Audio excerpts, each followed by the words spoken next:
الرحمن الرحیم لیلۃ القدر خیر من الف شہر۔ نبی اکرم صلی اللہ علیہ وسلم کا معمول تھا، اور آپ علیہ الصلوۃ والسلام کی ایک حدیث بھی ہے کہ جس میں نبی اکرم صلی اللہ علیہ وسلم آخری عشرے کی طاعت راتوں کے بارے میں تاکید فرماتے ہیں کہ ان طاعت راتوں میں کس چیز کو تلاش کرو؟ شب قدر کو، کہ ان طاعت راتوں میں اہتمام کرو کس چیز کا؟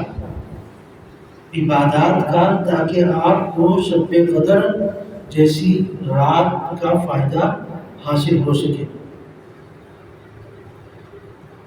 کیونکہ بہت زیادہ امکان ہے کہ ان طاعت راتوں میں اللہ رب العزت نے شب قدر رکھی ہو۔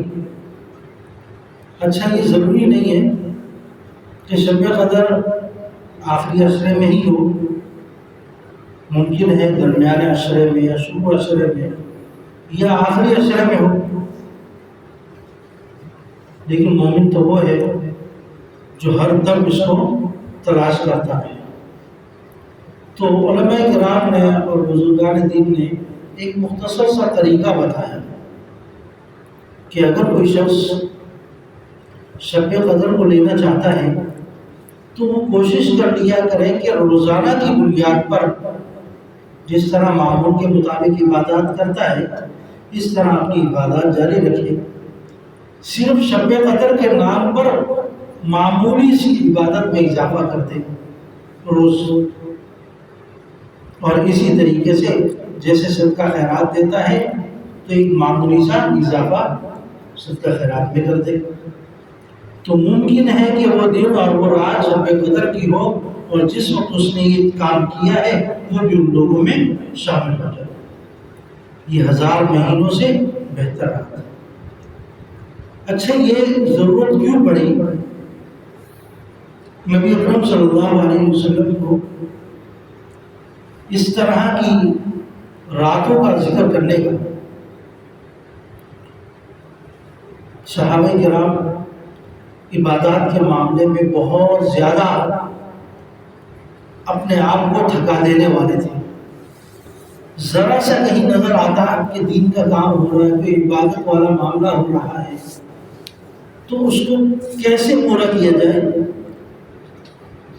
تو ایک مرتبہ نبی اکرم صلی اللہ علیہ وسلم پرانے زمانے کے لوگوں کی عمریں بتا رہے تھے کہ پہلے کی امتیں تھیں جن کی عمر جو ہے 100 سال، کسی کی 200 سال، کسی کی 500 سال، کسی کی 1000 سال۔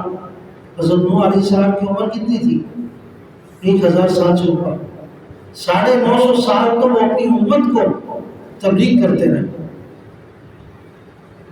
تو اتنی طویل عمریں پہلے زمانے میں ہوا کرتی تھی۔ جب یہ صحابہ کو یہ پتہ چلا تو انہوں نے کہا، یا رسول اللہ، ہماری عمریں تو کوئی 50 سال ہے، کوئی 60 سال ہے، بہت زیادہ کوئی 80 سال چلا جائے گا، اور زیادہ 100 سال تک چلا جائے گا، لیکن اس سے زیادہ تو کوئی نہیں جاتا۔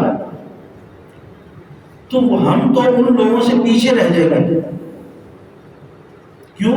ان کو 1000 سال ملے، 2000 سال ملے عبادت کرنے کے، تو ان کی عبادتیں زیادہ ہو گئی، ہماری عبادتیں کم ہو گئی، کیونکہ ہمیں تو سارے کے سارے 70 سال ملے، اور اس میں بھی تقریباً کوئی 10 سال تو لڑکپن اور بچپن میں گزر جاتے ہیں، اس وقت تو پتہ ہی نہیں ہوتا، اور پھر آدھی زندگی تو ہمارے سونے میں گزر جاتی ہے۔ پھر ہم عبادات کے معاملے میں تو بہت پیچھے رہ جائیں گے۔ تو آپ علیہ الصلوۃ والسلام نے فرمایا کہ آپ لوگ فکر نہ کرو، تمہاری عمریں کم ہیں، تمہارا وقت کم ہے، لیکن اللہ رب العزت نے تمہیں ایسی راتیں دی ہیں جو 1000 مہینوں سے بہتر ہیں۔ لیلۃ القدر خیر من الف شہر، ایسی راتیں تمہیں عطا کی ہیں جو 1000 مہینوں سے بہتر راتیں ہیں۔ تو کوئی شخص ایک رات اگر عبادت کر لے، اسے کیا 1000 مہینوں کے برابر ثواب مل جائے گا۔ اور پھر رمضان المبارک کے اندر ایک معمولی سی عبادت کرنے پر بھی اللہ رب العزت اس کے درجات بہت زیادہ بڑھا دیتے ہیں۔ تو اس طرح جب میری امت اٹھائی جائے گی، ان کی عمریں تو کم ہوگی لیکن ان کی عبادات دوسرے لوگوں سے زیادہ ہوگی، دوسری امتوں سے زیادہ ہوگی۔ کیوں؟ اللہ رب العزت نے ان کی عبادات کے اوپر برکت ڈالی ہوگی، اللہ رب العزت ان کی عبادات کو دوگنا کر کے پیش کریں گے۔ تو یہ ہمارے لیے بڑی ہی سعادت کی بات ہے کہ اللہ رب العزت نے ہمیں رمضان المبارک جیسا مہینہ دیا، پھر آخری عشرے میں ہم پہنچ چکے ہیں اور طاق راتیں ہمارے پاس موجود ہیں، ان سے فائدہ اٹھانے والا اللہ رب العزت ہمیں بنا دے۔ اس کی دعا کرنی چاہیے اور اپنا حصہ کسی نہ کسی حد تک شامل کرنا چاہیے۔ کچھ نہیں تو کم سے کم تہجد کا اہتمام کر لیا جائے، کچھ رکعت نوافل کا اہتمام کر لیا جائے، اور اسی طریقے سے ایک آدھ رکوع، ایک پاؤ رکوع، ایک پارا کچھ نہ کچھ پڑھ کر اپنے آپ کو ان لوگوں میں شامل کریں۔ اللہ تعالیٰ عمل کی توفیق عطا فرمائے۔ وما علینا